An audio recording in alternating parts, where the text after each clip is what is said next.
Magandang gabi po sa inyong lahat. Magandang gabi rin po, Father. Alam niyo ako bilang isang pare, I am very much privileged na makaranas sa buhay ko, first hand, kung ano ang buhay sa mga upstream. Upstream, ibig kong sabihin, papunta sa kanila ang dinaadaanan ay ilog, river. Ang kalaban mo dun minsan ay ang low tide. Kasi pag low tide, minsan pubuhatin niyo yung bangka. And then, kalaban dun ay baha. Yung baha, malakas yung current pag may baha. Ganun po ang buhay pag upstream. Minsan yung kapalayan talagang di na magagamit kasi binaha. Naranasan ko rin sa aking buhay ang buhay isla, kung paano maglayag sa dagat. Iba naman dito sa dagat. Kalaban mo, pag malunod kayo, pating. Di ba yung mga ganon? Pating.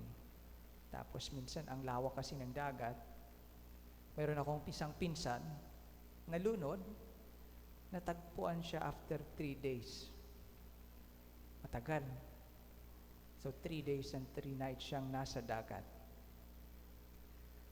At mahirap po ang buhay sa dagat, walang kasiguraduhan. Kalaban mo doon, alon, malalaking alon. Sabi nila, kasing laki ng mga bahay, which is true. I experienced it first hand. Minsan naglakbay kami, yung sinakyan namin, lancha. Lancha, ibig pong sabihin, bigger boat, mas malaki na. Nung nasa kalagitnaan na kami, ang lalaking alon, nakita ko yung isang matanda, nagdadasal talaga. Tapos pagkadating namin doon, pagkababa, sabi niya, Father, hindi na ako ulit sasakay. Hindi na muna ako tatawid. Sabi ko, paano yun? Magugutom ka, yung bigas mo. Bibili ka sa town, hometown. Ganun po ang buhay isla. Well, I'm telling you this dahil ngayong araw, ang setting ng ating gospel ay para sa dagat. Jesus was with His disciples, naglalayag sa dagat. Alam nyo, itong setting na ito gives us an image of the church, simbahan. Ang simbahan po ay naglalayag. Anong mga bagay dito na puno ng kahulugan? Boat. Yung boat, it represents the church. Ang simbahan. Yung sakay sa simbahan, yung mga disipulo, represents us. Yung storm represents the trials sa simbahan at sa buhay natin bilang tagasunod kay Kristo. Binibigyan tayo ng image ng simbahan. Traditionally, this gospel gospel scene is interpreted as an image of the church, image ng simbahan at punong-puno ng kahulugan. And one thing na very disturbing sa ating gospel, well, yung mga disipulo ay troubled na po sila, pero si Jesus ay tulog. That's one thing disturbing. Si Jesus ay tulog sa gitna ng malakas na storm. Naglalakihan yung alon. And I think this reminds us of one point, that many times sa ating simbahan, maraming krisis at parang tulog ang Diyos. Sabi nga sa kanta, di ba? Minsan may kantang tanong, patanong, natutulog ba ang Diyos? And so, we feel hopeless. Pag sinasabi kong hopeless, yung iba talaga, pag wala ng pag-asa, tumitiwalag sa simbahan. Lumalabas sa simbahan. And so, what do we do? Mayroon pong tinuturo sa atin ngayon ang ating gospel, mga lessons, mga aral na mapupulot natin. Una, lalong-lalo na pag may crisis sa simbahan at sa buhay natin, the gospel is telling us, never leave the boat. Never leave the boat. Huwag pong iwan ang simbahan. Or never leave the church. We must remain in the church. to survive.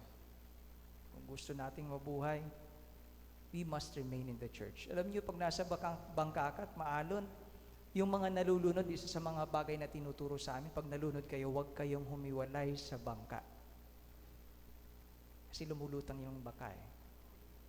Huwag kayong humiwalay sa bangka. As much as possible, itali mo yung sarili mo sa bangka para hindi ka mahiwalay. At ang humihiwalay sa bangka, I tell you, namamatay. Humihiwalay. Realistically speaking, sa dagat, mostly, 99% yung nahihiwalay sa bangka na nalulunod, namamatay, nawawalan ng buhay. So, ganun din naman sa buhay natin sa simbahan. Never leave the church pag maraming trials, pag mahirap ang buhay. Yes, God may be asleep, tulog, but it doesn't mean na di niya alam ang nangyayari. He is asleep for a reason. May dahilan.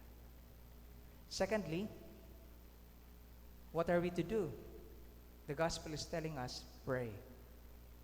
Magdasal po. Lumuhod. Pagpagod daw po kayo, naalala ko yung isang pare, I think he became our parish priest sa aming town. Sabi niya, pagpagod kayo, huwag kayong umupo. Pagpagod kayo sa trials ng buhay, lumuhod kayo. Sabi niya, lumuhod kayo. Pray. Ask God. Ask God. Call on God. Gaya ng ginawa ng mga disipulo, sila'y lumapit kay Jesus. Hindi sila tumalon sa bangka, sila'y lumapit kay Jesus. At ano masabi nila? Save us, O Lord. Save us, O Lord.